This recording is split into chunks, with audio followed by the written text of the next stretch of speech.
Hello tout le monde, bienvenue dans une nouvelle vidéo où aujourd'hui on va parler des objectifs de fin 2024.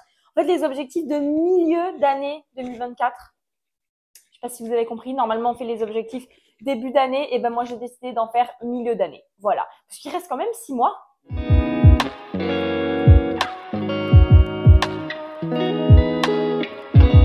Donc j'ai décidé de mettre quelques objectifs et aussi quelques challenges pour un petit peu me sortir de ma zone de confort niveau lecture, tout en quand même restant dans ma zone de confort, puisque ça sert à rien de se mettre des objectifs, par exemple avec des genres de lecture qu'on n'aimera pas, si c'est pour soit ne pas respecter l'objectif, soit tout simplement ne pas les lire.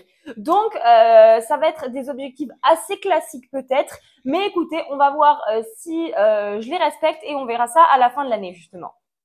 On va commencer avec les objectifs et on fera les challenges à la fin. Donc le premier objectif, et je pense que c'est un des plus importants, il s'agit de me mettre à jour immédiatement dans les sagas, c'est-à-dire de lire les tomes des sagas dès qu'ils sortent. Parce que sinon, ça m'arrive je ne sais combien de fois, j'adore un tome 1 ou un tome 2 et ensuite je me dis oh là là, j'aimerais trop avoir le tome suivant dans les mains et finalement le tome sort quelques mois après et finalement je ne le lis pas parce que tout simplement j'ai oublié ou que j'avais beaucoup aimé, etc. Donc là, dès qu'un tome sort, je le lis, sachant surtout que j'ai commencé énormément de romantaisie où le tome 1 est sorti en français et on attend le tome 2 et j'ai pas envie en fait, vu les coups de cœur que j'ai eus, de pas lire la suite tout simplement parce que je l'ai oublié.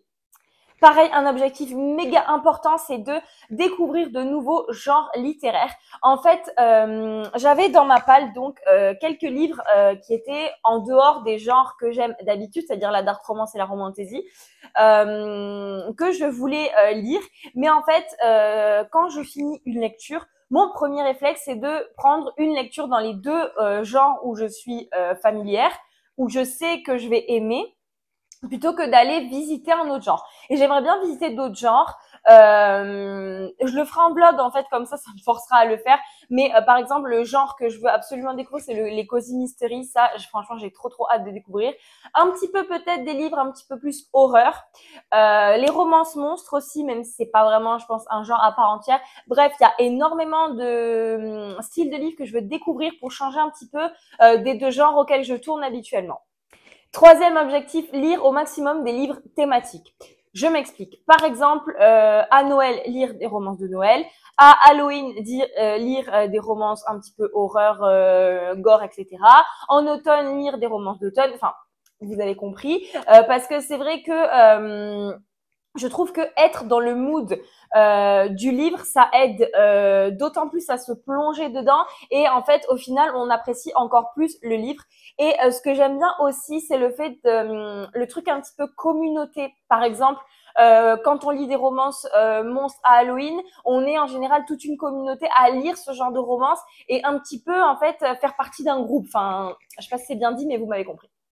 Étant donné que ça fait que quelques mois où vraiment je lis presque que de la romantaisie à 100%, j'aimerais beaucoup découvrir les auteurs et autrices de romantaisie super connus.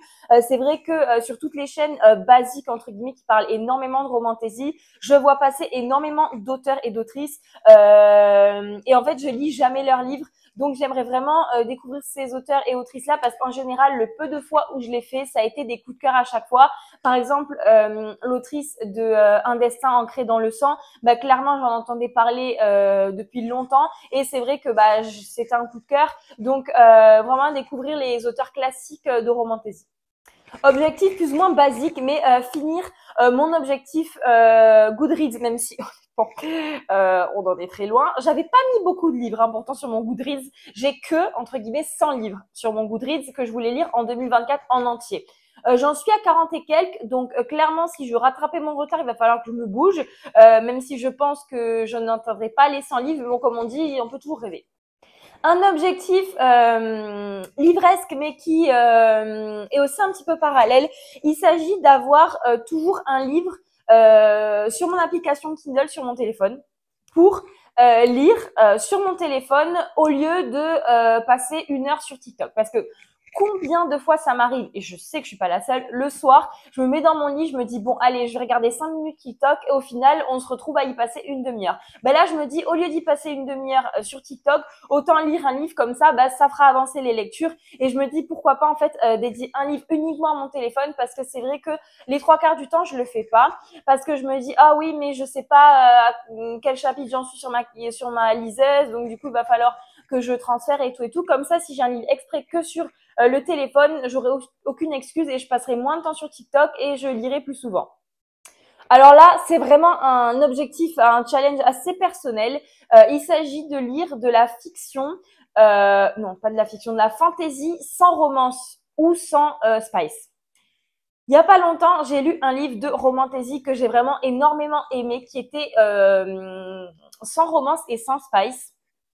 Et je pense que je vais essayer et me forcer à continuer, puisque ce n'est pas parce que il n'y a pas de spice et de romance que c'est nul. Donc j'aimerais vraiment essayer parce que c'est vrai que je vois énormément de livres passer où c'est des romantasy et en fait donc au début j'entends juste le résumé, les tropes et tout, je me dis ah ça a l'air trop bien et après quand je vois que c'est young adult ou qu'il n'y a pas de romance et de spice, en fait je l'enlève de ma wishlist parce que je me dis non mais c'est bon, ça va pas me plaire. Donc peut-être essayer de lire ces livres dont tout le monde parle mais qui sont young adult, donc du coup avec peut-être une petite romance, mais une petite romance gamin quoi. Ça va faire l'objet d'une prochaine vidéo, mais comparer en fait la traduction d'un livre en anglais et en français. C'est vrai que maintenant du coup je lis dans les deux langues, donc au fur et à mesure en fait j'ai remarqué dans certains livres, c'est pas des fautes, mais des choses qui m'ont un petit peu choquée, qui m'auraient pas choquée si je l'avais lu en VO. Et donc du coup, je trouve ça intéressant sur un livre en fait où je lis les deux versions, de comparer la version française et la version anglaise, non pas que je sois professionnelle dans la traduction, mais un petit peu pour un petit peu montrer que parfois les traductions sont pas tout à fait pareil, ou au contraire de dire voilà la traduction c'est super fidèle et si vous lisez en français vous aurez le même ressenti qu'en anglais par exemple. Et dernier objectif, il s'agit de ressortir les vieux livres de ma palle, enfin plutôt de ma wishlist puisque je lis en Kindle, parce qu'en fait j'ai tendance, et je sais qu'on est tous comme ça, en fait, donc vous faites votre wishlist au fur et à mesure des mois, des années, et en fait quand vous voulez choisir une nouvelle lecture, vous avez plutôt tendance à prendre les tout derniers que vous avez ajoutés plutôt que les livres qui traînent depuis 1500 ans dedans. Et j'aimerais de temps en temps quand même ressortir les fonds de placard parce que je me dis si je les ai mis dans ma wishlist ces livres, c'est qu'il y a quelque chose qui m'attire à un moment donné. Donc à un moment donné, il va falloir les lire. Et ensuite, j'ai envie de me fixer 2 challenges avant la fin de l'année. Enfin, pour l'instant, c'est 2 challenges, peut-être qu'il y en aura plus. Le premier, il s'agit de lire un livre par jour pendant une semaine. Donc là, je pense que ça va être assez compliqué. Il faut vraiment choisir la bonne semaine. Et surtout, il faut choisir vraiment des livres assez courts, je pense, pour les plier assez vite. Et le deuxième challenge, je pense que c'est même pas juste pour le plaisir, c'est une nécessité d'avancer des sagas pendant tout un mois. Donc j'avais vu ce challenge sur la chaîne de A Book and the Cup. Donc elle appelle ça le Serial Series Challenge, je crois. Serial Series Starter, il me semble. Et il me semble que elle c'est en novembre. Du coup, pendant tout un mois, en fait, l'objectif, c'est d'avancer et de terminer le maximum de sagas. Donc, je vais essayer de faire pareil.